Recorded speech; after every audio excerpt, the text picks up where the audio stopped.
Chairman Wilson and Chair Quigley for setting this event. I don't think they knew how timely it was.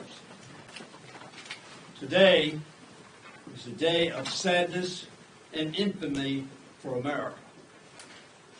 Why do I say that? There was a resolution on the floor of the United Nations, backed by the European Union and Ukraine, that approved and backed the Ukrainian resolution that recognized the territorial integrity and the legal status of Ukraine. The United States of America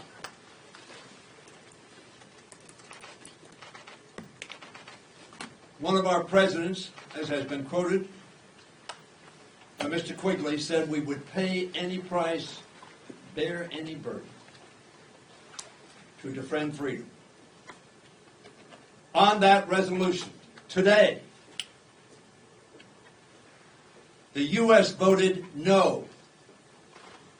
Who were our compatriots in voting no?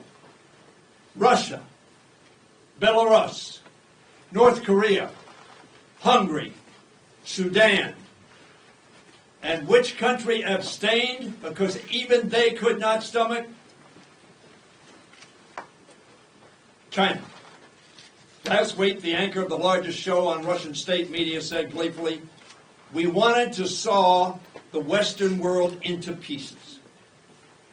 But Trump decided to saw it through himself." Trump is now doing our job, our being Russia, our job for us. That's what this administration is doing. And shamefully, inexplicably, America sided with a nation, Russia, that has committed war crimes by invading with no justification Ukraine. And I pray, Joe, I pray that is not the position of the Congress of the United States.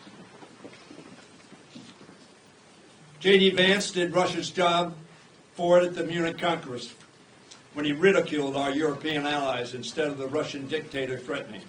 And Donald Trump continues to do Russia's job for it by bringing Vladimir Putin out of isolation, by cutting Ukraine out of negotiations, and by parroting Russian propaganda, including the blatant lie, the incredible lie, the unbelievable lie that Ukraine started this war 3 years ago.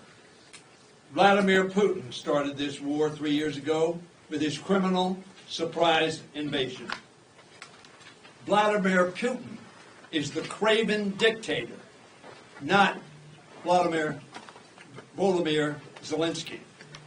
We must never forget that this war began with Russians taking tanks across Ukrainian borders, Russian missiles falling on Ukrainian cities, Russian soldiers butchering Ukrainian civilians, and Russian thugs abducting Ukrainian children.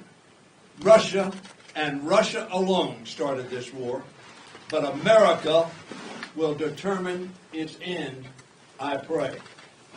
We will determine who emerges victorious: Putin, fascism, the axis of evil, or Ukraine, democracy, and the free world.